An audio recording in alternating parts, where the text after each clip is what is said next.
Welcome back, everybody, to Inside Texas YouTube channel. I'm Evan Veith, your host. As always, on these Mondays, joined by Nash Talks Texas with a little Labor Day special. Texas football doesn't wait on Labor Day, so we don't either. Before we jump in today, make sure you're going over to InsideTexas.com, the best place for all of your Longhorn news, reports, and of course, content after the games. Right now, you can get Inside Texas for $1 for your first week. As a bonus, your membership includes a complimentary year to The Athletic. Go over and check that out if you're a new member. That's the best place to go for all your Texas Longhorn news. And of course, Texas Longhorn news right now, Nash, means we're talking about 0-1 and the Longhorns being in the hole to start the year, which the last time we experienced that was ages ago from week one. Last time we really experienced that was against Alabama 3 years ago, which we talked to some of the players about recovering from that. But, just instant reactions is what we're going over from this game, Nash. And you have to start this conversation. And for some people, maybe even end the conversation talking about the Star Boy, talking about the QB1, Arch Manning, the game he had. 17 for 30, 170 yards, a touchdown, interception. There's a lot of negative. I know that's going to come out of this performance, but what was the one thing that hit you with what he did on Saturday, good or bad, that just came out of the game for you? What were you thinking? By now, I mean, there's been enough all 22 analysis from people that, know quarterback play and have played quarterback. And I think that ultimately it's just his form just went to absolute crap. And that caused some errant throws. I mean, and the reality is too, even with how bad the game was played, you don't have to, say hypothetical scenario of, well, if Arch Manning had seen this guy that was open or something like that, and like hindsight's 2020 type thing. If Arch Manning had just, if you could take probably 3 or 4 throws, and if you just change those to accurate throws, you're not only talking about Texas either being tied or winning the game. So this is just one of those deals where, I mean, I'm not really going to say the ship is sinking with Arch Manning, right? A lot of this because the stuff that he had on film before was, he did have good form. He did have solid feet. Like, I mean, that's one of the things. Like, he was like a statue almost in the pocket. Like, he almost didn't move unless he really had to. So it'll be really interesting to see. But ultimately, one of the things that I think is the most, Joel Klatt talked about it. He's like, I can tell you from experience that starting on the road is a different animal. And when you look at the quarterbacks that have been a first start for Texas on the road, it's just they're not good games, and it is a different animal as a quarterback. I mean, you're out there for 3 hours taking pressure. He's not coming in for one snap to get rid of to let Quinn Ewers sit and regather his thoughts. So it is what it is. But I have full faith in Arch Manning to get better. Yeah, I think that little hitch in his shoulder that people were pointing out is something that's been there for Manning. He's never had these perfect mechanics. I don't think you think of the Mannings because of having perfect mechanics or exactly stereotypical ways of operating in the pocket. It's so Peyton Manning's happy feet. But yeah, I think someone who's not even as in tune of being like a film guy who knows quarterback mechanics, the sidearm throws were a problem. And it's not just a results-based analysis that they weren't hitting. The ball is just going lower and going inaccurate when he's stepping back, having his shoulders back, and then throwing the ball sidearm. It got a little visual accurate representation there, but that's how those balls were hitting Wingo in the feet, and how that very last throw of the game, or not the very last throw, the second last throw, where it's behind Wingo, and he's got to kind of put his hand out here to catch it. Just not throws that you're expecting from Arch Manning to make. I think if he's just playing with accuracy there and not on the road, like you said, it's a much different ball game. And for a player to go to Ohio State on the road for that first time it's unprecedented. And honestly, Texas probably shouldn't have scheduled it to be a week one game if you're looking back at the end of the season, how you're feeling about this team. But yeah, maybe Arch Manning's not this perfect player that maybe we ourselves got caught up in hyping up at times when we were writing about him. But he's still going to be a good player for Texas. This was one bad game in a 12-game season that has a chance to be a 16-game season, depending on how well he plays. Outside of Arch Manning, of course, because those were the struggles. What did you think about some of the situational play calling, play execution, fourth downs late or early in the game, red zone plays when they were within the 10-yard line? What were your thoughts about how either Sark play called that or just the execution from the offense in those scenarios? Yeah, specifically within the 5. I mean, Eric Nolin talked about it. Texas really hasn't ever been a bully ball team under Steve Sarkisian, and he wants us to be a bully ball team. It's just it's not going to happen. And when you look at times that we've had 3 or 4 plays in a row, consecutive plays within the 5-yard line, the only times that we've scored outside of Wyoming, Colorado State, and Mississippi State, those are games that we've gotten touchdowns in doing this. and those are on 3rd and 4th down, right? Like it's like we're having to really work to be a bully team, and the only other times that we're getting the ball, getting points on the board is when we go, you know what, on 4th down, screw it, we're going to kick a field goal. Mhm. So this is one of those deals where when we start playing like the Alabamas, the Michigans, the Ohio States, we're not able to push the ball in. We're not able to bully ball. And when you also go and you go a little bit further and you go, okay, well, what are the pass teams that are, scoring for Steve Sarkisian? Oh, well, they're either rushing outside or they're throwing the ball. It's a pass route. Like if for a great example off the top of my mind is the whip route from Xavier Worthy versus Iowa State. I mean, that's the way that we're going to score within the short area of the 5-yard line. Uh, I don't think that we're gonna ever be that I formation team that unless we just need our offensive linemen to get a lot better push, to reset Yeah. the line of scrimmage 2 yards behind the end zone, but that's just not happening right now, and it hasn't happened so far. So Yeah, I think if you want to take advantage of the personnel you have in the backfield of this team, which is Arch Manning, CJ Baxter, and Quintravion Wisner, I do think maybe Wisner's the odd man out of that group when it comes to within the 10-yard line, this goal to go stuff. But if you want Arch Manning to be able to use his athletic ability, which is not so much fast, but big and nimble and good footwork, then you spread out the defense and you say, hey, here's a linebacker or a safety. You have to make a play on this 6'4" guy who's running fast and can bowl you over. You need to get him to the sideline to go one on one with those guys. Not so much put him under center and ask him to go through a team with a center like Cole Hudson, who's strong, but isn't pushing the same way, especially not in hurry up. Same with CJ and Baxter. You need to get him space. and beyond that too is I look back and it's if we kick 2 field goals and we're pushing the ball down the field at the end of the game, we're sitting there down 13-14 Mhm. with the ball It's a at the different 50-yard ballgame. line with a minute left on the clock. Like we got plenty of time to get into field goal range, and we got plenty of time to to score. Right, so it's a situation where now we get to almost kind of choose what we want to do with trying to run at the clock. I think that sometimes Steve Sarkisian, his aggression is bit him, and this is another time that it's really kind of for lack of better words, bit us in the rear end. So I Let's mean, talk about finish your no, thought. yeah, What are you no, gonna you're say? good. Yeah, that was it. Let's talk about running backs in the running game because Texas had no rushes over 15 yards. There was a 15-yard carry from Manning. Wisner had a 13-yarder. Baxter had a 14-yarder. But as Steve Sarkisian said, they lacked explosives this game. 11% explosive rate. A lot of that came from really like 2 throws in the fourth quarter. You weren't seeing as much breakaway potential from this group. And in Eric's article, which we've already mentioned, which if you haven't read that already, you got to go and find it on our website, talking about 3 things that need to change for the Texas team. It's integrating Christian Clark in this lineup, which I full heartedly agree with. You can't play him in this game, maybe off an injury, first ever game of action. Probably not the place to do it, but Weiser and Baxter lack that breakaway speed and that ability to take a run and hit 20 yards on it. And I think that cost Texas at times, and especially when they had to get away from the run game and they weren't running it a lot. If they had to have a back in there, it would have been nice to have someone who has the ability to take a handoff and get you 40 yards down the sideline. What were you seeing in the running game? And do you agree with that idea that they need to maybe include Clark a little more over these next 3 weeks so he's able to play against Florida? I mean, it could happen, but I'm always of the opinion that, and I think this is kind of how Steve Sarkisian likes to go, that a committee by backfield is just not what you want. I mean, you Hmm. want to be able to trust your lead guy. So if it's a deal where Christian Clark is if he's the solution, then that means hey, he's going to be getting 18 carries. Baxter and Wisner, they're going to be getting 6 to 10 carries, right? Like that. Like that's the level it needs to be at. So I don't necessarily know that's going to happen either because I feel like I feel there's a lot of trust in CJ Baxter, especially with how many carries he got. You know, Yeah. coming back week one, he also has been excellent in pass protection. He did a really good job in pass protection on versus Ohio State. I I think it's hard for Christian Clark to gonna get to get to the field. But I'm really encouraged from what I've seen from CJ Baxter, and I honestly kind of want to see more from him because if we can continue to get what we saw from him, versus Ohio I State, agree.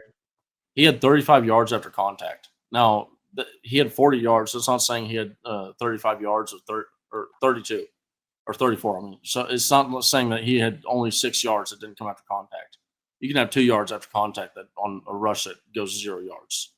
But he's running hard. He's running with effort. I think that that was one of my concerns with him is his lack of ability to get yards after contact.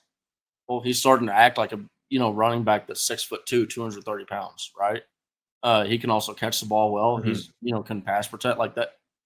To me, that sounds like an all-round running back, and it's just going to be a matter of time before those big ones break. And he was a legit threat in the passing game, and that leads me to something I want to talk about is the receivers. Jack Endry's had a good debut. I thought he gave you what you wanted from a tight end of his experience, and it's only going to get better as he integrates more into the program. But DeAndre Moore, outside of one screen pass, was out of the game. Ryan Wingo, they struggled to get the ball going with him, and they tried to get a screen to him in I think the second quarter to get him back going. Missed this deep shot down the field to him. You want to find him downfield on deep shots, and I think that has a lot to do with Ohio State having fantastic coverage and some guys just making individual plays that are NFL level plays. But what do you think it takes for this receiver room to get back to the spot where you think it can be? Because we know Wingo's ceiling is one of the best in this room and in the country. What needs to happen to get those guys, all three of them, and eventually Emmett Mosley, into a spot that you're comfortable with heading into games like Florida and Georgia? Accurate throws. I mean, yeah. If Ryan Wingo has accurate throws, he has a touchdown in the red zone. He has at the end of the game, he has probably like a anywhere from 20 to 50 yards, which might go for another touchdown depending on if he can make a guy miss. DeAndre Moore, opening play, probably should have gone for 30 to 50 yards right there. Yep. I mean, it's a matter of just getting accurate throws to these guys. Jack Endry's, I mean, there's a couple times that he might have been open. And then there's even times that where even if he was covered, from what I've seen, Jack Endry's a pretty damn good catcher of the ball. And not only catcher, but he holds on to that thing. So I'm willing to, bet and trust that Jack Endry's would catch that football. I mean, clean just goes back to almost what we talked about, or not almost, it goes back to what we talked about on Manning. I mean, just clean up that form, clean up the delivery, throw some accurate footballs. And I mean, at that point, if the balls aren't being caught, now we can have another conversation about these wide receivers. Maybe, we need to be seeing some different guys. But I'm not. It's hard for me to blame Ryan Wingo on a ball that he's having to turn around for and reach back while running full speed. Mm-hmm. Yeah, I think if you can take any silver linings from this receiving group is that if you just isolate Parker Livingston and say, you give me a game against teams like this, 2 for 47 for a touchdown, awesome. Like that's what you're looking for from a guy like Parker Livingston, who's a deep threat. You want to get him on those explosive plays. You found him on an explosive play, and you maybe could have gotten a few more to him, maybe even some in the flats. But Moore and Wingo combining for 41 yards is not what you're looking for in this receiver unit. And yet, you're right. It comes down to there's at least 60 yards I can think of that's purely just throw it accurately to the guy. And that leads to more passes down the field, and that leads to more offense in general. Before we get out of the offense, let's talk offensive line because it's a new group, one that you're only really familiar with DJ Campbell, somewhat Cole Hudson, and even less of Trevor Gooseby. But I think those three played up to what I was expecting. I think Hudson had one mass snap, Campbell had a hold, and then Gooseby was locked down. You didn't hear his name called much. Personally, for me, I didn't love what I saw from Brandon Baker. And now I will give him a lot of leeway because you're starting your first game in your career in Ohio Stadium. And pre-snap penalties are going to happen. He's a young guy. It happened with Cam Williams last year, but I think he got fooled on a few stunts. I don't know if that last was specifically on him. They said it was a problem with communication on the line. I'm not sure if that's his fault or what happened with that. He got bullied a few times, had linebackers pushing him around. That didn't give me confidence going forward, but I did think he was good in the run game. So there's a lot of here or there with him. I wanted your opinion on him, but also Connor Stroh at left guard, what you thought they got from him, because he was a guy who you didn't expect to even play 2 weeks ago, and now he's starting for the team. Yeah, no, I mean, Brandon Baker, I'm not really worried about Brandon Baker. Honestly, I think that the offensive line just as a whole, they did a really, really good job of, in general, just holding a really good pocket for Arch Manning. There was a lot of times where Arch Manning probably either got rid of the ball or started to run away, just too soon, just because he was kind of, sped up in his head. But going over to Connor Stroh, there was a couple times where you notice him getting beat. I mean, that can kind of maybe be expected when you see a guy going up against some grown ass men. Like these are grown dudes, so he's going up against. So that being your first real time, that's probably going to be a little bit jarring. That's Yeah. that's going to get to you. But considering that, I think he did pretty good. But just watching this offensive line, like that in the past, if you had seen offensive struggles from Texas under like Tom Herman, Charlie Strong, it was because we had poor offensive line play. And really, this today that wasn't the case. It was honestly really a lot of just Arch Manning and just Yeah. like he said. This isn't exactly what he said, but it's about like Texas really kind of we couldn't get out of our own way. We couldn't stop beating ourselves. We Yeah. just kept shooting our foot time and time again. And we're about to talk about the defense, but considering what the defense did, I mean, man, if we could have just taken one of the 10 to 15 times that we shot ourselves in the foot, we could have just eliminated one of those. We probably won the game. So, or we're able to be in a position to go to overtime to win the game. So, I mean, it's one of these deals where it sucks, but I'm not really worried about the offense as long as we clean things up. You want the offense to be a little bit more reliable and consistent. And if there's one person I know that can do that for you, it's Josh Holden. Hi, guys. Sorry to interrupt, but if you're thinking about buying or selling a home in the Dallas-Fort Worth Metroplex area, you need to contact Josh Holden. The Metroplex is massive, and the local real estate market is full of nuances and subtleties only an experienced agent like Josh can help you navigate. From Preston Hollow to Highland Park, uptown to Old East Dallas, Josh will be there to guide you through the process of buying or selling your home. Now, Josh is a UT grad, a lifetime Texas Ex. He's reliable, savvy, and from a personal perspective, he's a really great guy to chat with. So why don't you give him a call and chat with him today about your real estate needs in the Dallas-Fort Worth Metroplex area. His number is 972-917-8081. That's 972-917-8081. Or you can reach him at his website, which is joshholdenrealestate.com. All the contact details are in the description below. Thanks so much, and back to the show. So, Nash, if there's any part of this defense that you may not have been super confident in coming into this game, it was probably this interior defensive line because there was so much unknown. You only had a return of Alex January, who was fifth choice guy last year, sixth choice guy last year. Didn't really play much in big games apart from that last Ohio State game. So, with the defense knowing that they were going to be good, you maybe had this question mark about how good this part of the team would be. What did you see from this interior defensive line? Because from my view, this was a very good showing from a very new group. Yeah, I mean, I thought they looked really good. For the most part, you honestly couldn't tell had they changed. Because we heard a lot about, hey, they're going to go towards this hockey style rotation at the interior defensive line, and you honestly couldn't really tell when they were changing on the field, like because it was constant pressure, constant getting into the backfield. You look at the snaps, like January had 26, Watson had 30, Connor had 37, Brevard had 24, Shaw had 19. They were doing really, really good all game long. I mean, this is one of these things where I honestly had a lot of confidence in us to stop that 4th and goal play. Like, and I was really happy to see that Ohio State was going for it on 4th and goal. And that was one of these deals where I wasn't really necessarily sure if I was going to be as confident because we talked about how, hey, there's the Texas A&M game. There's all these times that we've seen, hey, this team when they get close to the closer you get to the goal line, the harder it gets to score on this Texas defense. And I really feel like that might be as much of the case as last year, if not stronger than last year. Yeah. Because we're going to talk about it in a second. I mean, you go on top of the level of of these defensive linemen. You also get to the linebackers in the front seven. I mean, across the entire front seven, I think that our defense is fantastic and excellent, and it's really excellent across the board. But yeah, these defensive interior, they're getting pressure. They're stopping the run game. They're doing everything that you could really ask from them, and the fact that we can have hockey style rotations with 5 to 6 of these dudes, like, it's just unreal.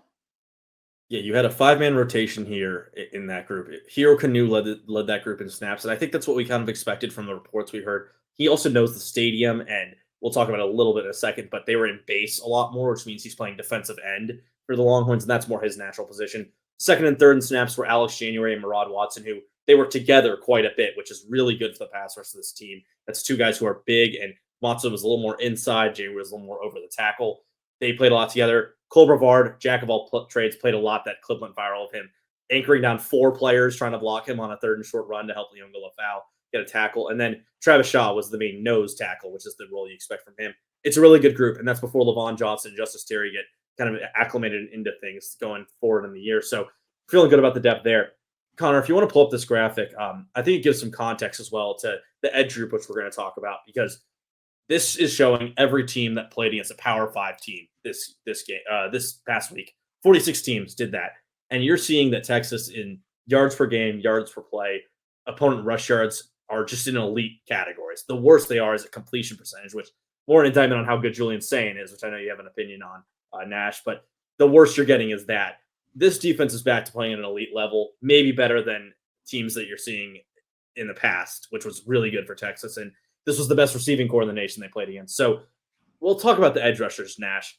Colin Simmons a little bit quiet today. Didn't record a sack, had 2 hurries. He was the one that would get in the background. Ethan Burke, more of a run stuffing kind of game for him. Trey Moore came out a lot as an edge rusher, as like the Sam backer for this team. So what was your take on their production? And I know that kind of leads into what you want to say about Julian Sayin.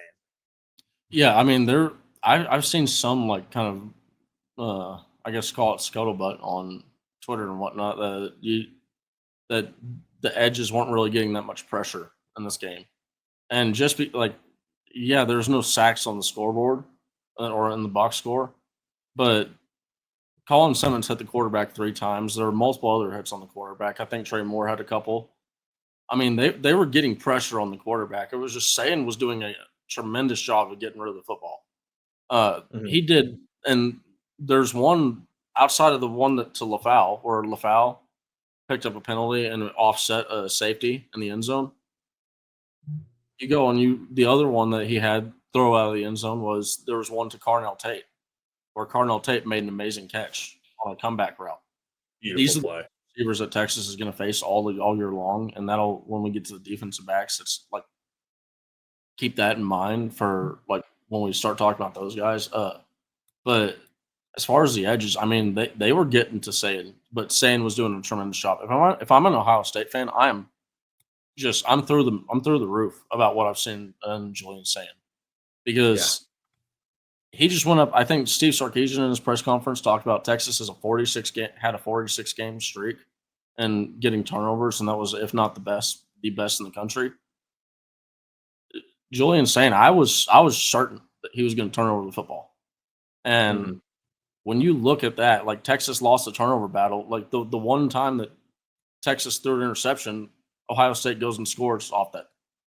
So for him to not turn over the football while, having been under pressure, I mean, Colin Simmons, I think PFF has him at like a 25 or 30% win rate on his pass rushes, which insane, right? Especially against a good offensive line. I mean, we were getting to the quarterback. It's just quarterback was doing a really good job. Yeah, I think if you can take one really fun part about this game for how good the defense looks going forward, it's that your 2 best players, in my opinion, Colin Simmons and Anthony Hill, maybe had down games in terms of just raw production, sacks, tackles, big plays, high energy moments, and you still looked like the best defense on that field and the best defense in the nation probably. And you're not going to play – Carnell Tate was probably the best receiver Texas would play for the rest of the year if Jeremiah Smith didn't exist anyway. So Tate making these kind of plays, and he was the one who was the catalyst for Ohio State more than Smith was.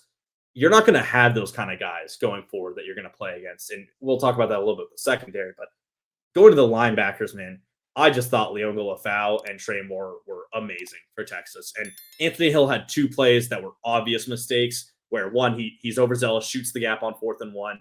Donaldson goes inside, he slips and goes outside, touchdown Ohio State. And then one where Jeremiah Smith kind of puts him on skates, jukes him out going down the field. But, man, Moore and LaFau just had great games. LaFau was leading the team in tackles, unbelievable in the first quarter, which you tweeted out immediately when he was making those plays. Trey Moore, I thought, was super impactful all over the field. Just talk about what this linebacker group looks like, because it seems like it's just as advertised that we came in coming to the year. Yeah, I mean, I have no idea how Leon LaFau was underrated going into the season, Yeah. but apparently he was, and that blew my mind. I think he's showing that he might be one of the best linebackers. Oh, I mean, not might be. He is one of the best linebackers in the country, right? Like it's time to start dropping the mic on that one. Say the word. Like he can rush the quarterback. He can defend the pass. He's an excellent not pass rush. Excellent rush defender. Like he's right there with Michael Taft with 9 total tackles, 3 solo, 1 tackle for loss. I mean, just a fantastic game from him. And like you said with Trey Moore, I mean, I talked about it earlier. He got a couple of hits on the quarterback. He had some pressure. I mean, Trey Moore, he was looking really. There was a lot of concern about Trey Moore going to the linebacker, position, moving there, and he looked great doing that. I'm not worried about Anthony Hill having bad games. And even in the context of this game, the opponent, it's hard for me to call that really a bad game, right? But I mean, he's fourth in the team in tackles, so he's still getting some production. But man, we have to have one of the best linebacker groups in the country, if not the best. I mean, maybe you could say Texas or Ohio State. Ohio State. But the defensive play that we got to watch in that game, I mean, this legitimately, if this was a clean game, probably a 2-0 game. Texas wins 2-0 with a safety that goes in the end zone. Yeah, if everything's played clean. There were 2 mistakes that happened. It was penalties, and Cardell Tate makes a football play on Jalen Gilbo, and you feel bad for the guy because it wasn't fully his fault. He shouldn't be getting caught pass. But let's talk about that secondary, and I think it all comes down to one thing. The safeties played really well. McDonald and Taft played every snap of the game. Malik Muhammad played 55-59, only 126 yards passing for Julian Sane. But Grayson Littleton, man, we told you guys about him. We said this is a guy to watch. I didn't quite expect that. I mean, 2 straight plays where he is the target. They're going after him, and he makes amazing plays against 2 of the best players in all of college football. Just what were you seeing down there when he made those plays? How are you feeling about him? Because he got the start as a slot cornerback, led the team in slot snaps. I mean, we talked about it earlier. These are the best wide receivers that these guys are going to face. Like Cardell Tate is a dude, so for him to be facing him as number 2, that's number 1 on 98% of rosters in college football. I mean, the confidence has to be through the roof as a Texas fan and Grayson Littleton, and I agree completely with Eric Nullian about it's time to move him to I mean, if that guy's locking up cornerbacks or locking up wide receivers like that. And you also got Manny Muhammad, who's locking up the wide receivers on the other side. I mean, just put those 2 dudes out there. You got Islands. Throw Gilbo back at the nickel, not because Gilbo's bad or anything. I'm not upset about that touchdown that he gave him. If anything, I mean, one thing I loved about that play, he got beat, and then he went and put himself back in the play, and he made a play on the football. Yeah, ball came out. If you're gonna get beat on a play, at least do that. At least make it hard for the wide receiver to make a play to get that touchdown, at the very minimum. But Gilbo is an excellent player. I think that he's going to be really good. But what he does have is he has a ton of experience in the nickel and the star. So it's one of these deals where, hey, if Littleton can go out there and cover dudes like that, let's get him covering dudes like that, and let's throw Gilbo back where he's had 2 years of experience at, where he was. If people remember, I believe he was a starter versus Alabama going into the Alabama game. Yeah, got hurt at nickel. after that. I mean, these defensive backs, it's the same. It's a broken record, as is everywhere on this Texas defense. I have full faith that this Texas defense is going to go out there and be the best defense in the nation this year. I mean, what we saw versus Ohio State, granted it was a young quarterback, but I mean the run game, we shut that down. I mean, this was an elite rush defense that we saw, elite pass defense. I mean, opponent yards per play. Like, this defense should have basically won the game. It's a shame that this defense didn't get to win the game. But it is what it is, and that's the world that we live in. Yeah, and you only got 12 snaps from Derek Williams, and it still looks that good in the secondary. I think this Texas defense may have the argument for having the best D-line, linebacker, and secondary in the nation, and you'll just have to see that as they go into games later in the year against Florida, Oklahoma, Georgia. That's going to do it for us from Nash and I. As always, go over to InsideTexas.com and the Inside Texas YouTube channel, the best spot for your Longhorn news. Just remember, you can get Inside Texas for $1 in your first week. As a bonus, your membership includes a complimentary year to The Athletic. It's the best deal out there for any kind of sports going on, but of course, Texas sports is the best place to go, is Inside Texas. Thank you so much, as always, Nash. It's been a fun one, even though Texas took an L there. They've got 3 weeks against some 3 inferior teams compared to Ohio State, a bye week, and then Florida. So make sure you're watching us throughout that time to talk about this team going forward. And, of course, everyone at InsideTexas.com. I've been Evan Veith, Nash as well alongside me. Have a good one.